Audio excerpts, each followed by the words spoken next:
You can build a chart that's completely accurate, beautifully formatted, every axis labeled, and have it to tell the people in the room absolutely nothing. That's not a design problem, that's something else. Most charts display data. The best one make an argument. Those are two different jobs, and the gap between them is different between work that gets ignored and the work that moves the decision. I'm going to show you exactly how to make a chart that argues. The one question to ask before you touch the code, the prompt I use, and the cleanup path that does most of the work. And it starts before the data.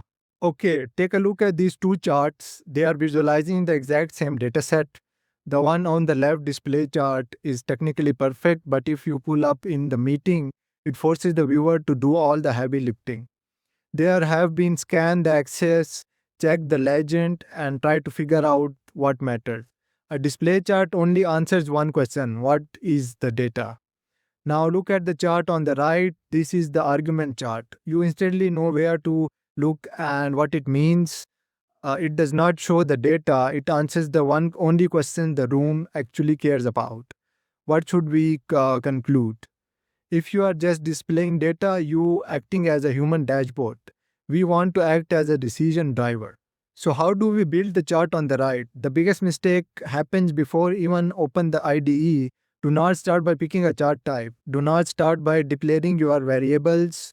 Start by writing down the single specific syntax you need the viewer to walk away believing.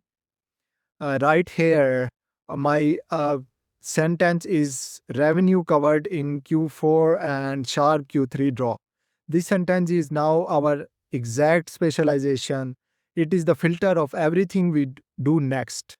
Every single element that goes into our chart either actively proves this specific sentence or it gets deleted. We aren't exploring anymore. We are proving a point.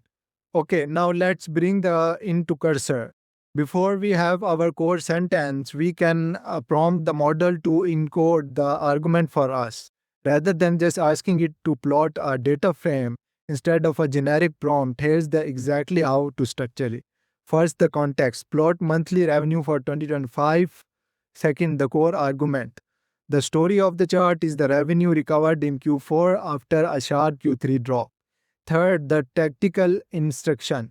Make the key moment unmissable.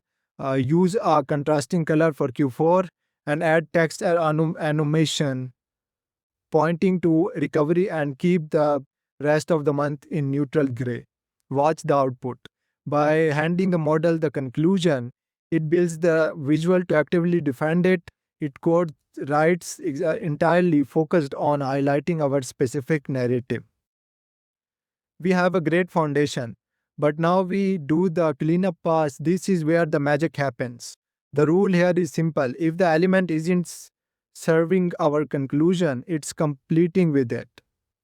Watch this. First, we kill these heavy guidelines. They add cognitive load for no reason. Next, the legend, our title, and our text animation already explain the colors, so the legend is redundant. Done. Finally, the borders around the chart, we drop these to open up a wide space. Look at the before and after. Removing the noise isn't just about making it look minimal or pretty. It's about splitting away the distraction so our argument is the loudest thing on the screen. Your job isn't to display data. Your job is to make a point. Let the chart do the arguing for you. The honest caveat, this only works if the conclusion is already true and supported by the data. The chart that argues a point the numbers don't back isn't persecution. It's misleading, and people see through it fast. Drop the last chart you have made in the comments and tell me the one sentence it was supposed to land. Tomorrow I am taking this into slides, the charts that wins the room.